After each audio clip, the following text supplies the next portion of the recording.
몸이 불편해 급하게 병원을 찾으셨던 기억 다들 한 번쯤 있으시죠? 그만큼 국민의 생활에 직결된 곳이 바로 병원인데요. 정부는 국민의 생명과 건강을 지키기 위해 의료 분야의 목소리에 귀를 기울였습니다. 생명과 지역을 살리는 의료개혁이라는 주제로 민생 토론회를 주재한 윤 대통령.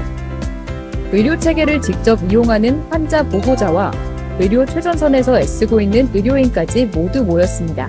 따뜻한 봄이 다가오는 만큼 국민이 누리는 의료 시스템에도 온기를 더해주고자 나선 정부. 이곳에서 어떤 이야기를 나눴을지 지금 바로 알아봅시다. 급속한 고령화, 보건산업의 수요 증가로 병원을 찾는 사람이 많아졌습니다. 세계 최고 수준의 의료 역량에도 매년 급증하는 응급실 뺑뺑이, 소아과 오픈런 문제. 정부는 이러한 현실을 개선하기 위해 4가지 내용의 의료개혁 패키지를 발표했습니다. 의료개혁은 의료제도에 대한 개혁인데, 의료제도는 크게 간단히 얘기해서 의료의 제공체계와 그걸 지불하는 체계, 이렇게 2개로 나눕니다. 제공체계에서의 개혁과 돈을 지불하는 체계의 대부분이 건강보험이라서 건강보험의 개혁, 이 2가지를 얘기할 수 있어요. 근데 이제 제공체계는 대개 이제 의료 인력하고 병상들에 관한 건데, 이제 의료 인력들이 우리나라는 굉장히 부족한 상태, 공급이 의사 인력도 대표적인 건데 부족한 상태로 지금까지 와왔고, 그런 부분들이 계속 부족하다 보니까 인력이 필수 의료에 최근에 문제도 생기게 돼서 그런 부분들에 대해서 개혁이 필요하다. 특히 이제 의사 인력만이 아니고 또 병원 구성, 인구 고령화에 따라서 병상들이 많이 필요하잖아요.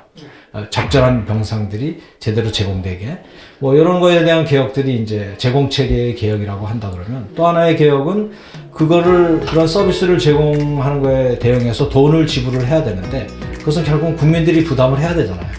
근데 이제 우리나라는 주로 그거를 건강보험료를 걷어서 그 돈을 가지고 지불해주는 방식이거든요. 그러니까 건강보험이 대부분이라고 볼 수 있죠. 그래서 이제 그런 지불 방식이나 그 돈을 어떻게 걷는지, 보험료를 어떻게 걷는지, 그리고 보험료를 어떻게 지불하는지, 우리가 이걸 급여라 그러거든요. 급여, 비급여, 뭐 이런 부분들에 대한 개혁들. 의료개혁이라고 하는 것은 지금 당장 무슨 하는 개혁만이 개혁이 아니고 상시 개혁이 요구되는 상황인데, 최근에 그 부분들이 좀 누적된 개혁의 요구에 대해서 이번에 이제 정부가 좀 더 모아서 패키지로 발표를 좀 하고 있는 겁니다. 무너진 의료를 다시 살릴 의료개혁 패키지. 의료인 부족 문제를 해결하고 공정한 보상체계를 마련합니다. 국민이 신뢰할 수 있고 의료인이 자긍심을 가질 수 있는 이번 정책. 바로 이렇게 준비되었습니다.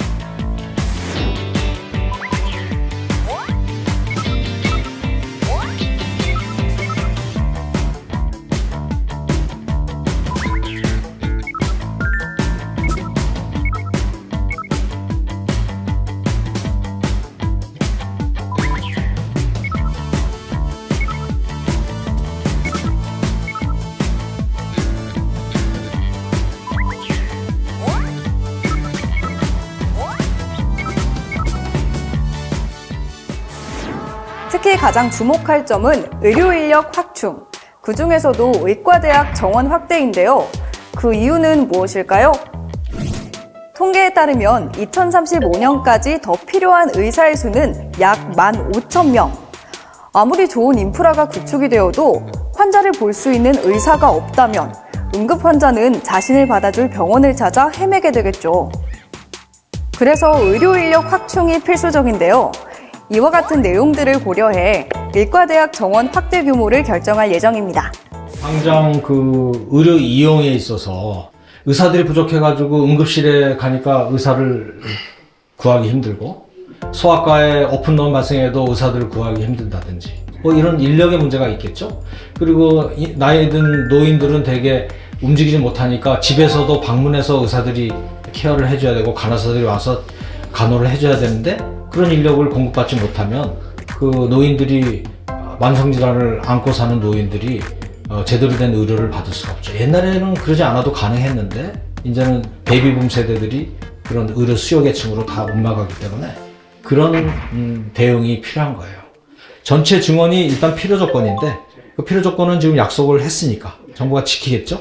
그러면 그 필요 조건 안에서 지역 의료를 위한 그 지방의 의사 서비스가 남게 하기 위한 충분 조건은 그 지역에 남아야 될 거 아니에요. 많이 들어가도 서울에 몰리면 안 되잖아요. 그래서 그건 이제 그 여러 개 중에 하나인데, 그런 그 충분 조건들을 계속 같이 병행해서 가야만 지역 의료 문제들이 어느 정도 해결의 실마리를 보겠다. 물론 우리 사회가 이제 그 부분들을 서로 사각지대 없이, 중복 없이 이렇게 재원이 가고 서비스로 갈 수 있는 체계를 만들어내는 작업이 앞으로 계속 갈 작업이고, 이번에 발표된 그 간병 정책이라든지 의료개혁의 패키지들이 그 부분을 잘 담고 있어요. 이제 앞으로 실행의 문제입니다. 앞으로 환자들은 전국 어디서든 안심하고 의료 서비스를 이용하고 의료진들은 진료에만 집중할 수 있는 환경을 보장받게 되는데요. 생명과 지역을 살리는 의료개혁의 원년이 될 2024년. 국민의 목소리를 두루 듣고 충분한 논의를 거쳐 국민과 의료진 모두에게 따뜻한 변화의 바람이 불어올 수 있는 개혁을 추진해 가면 좋겠습니다.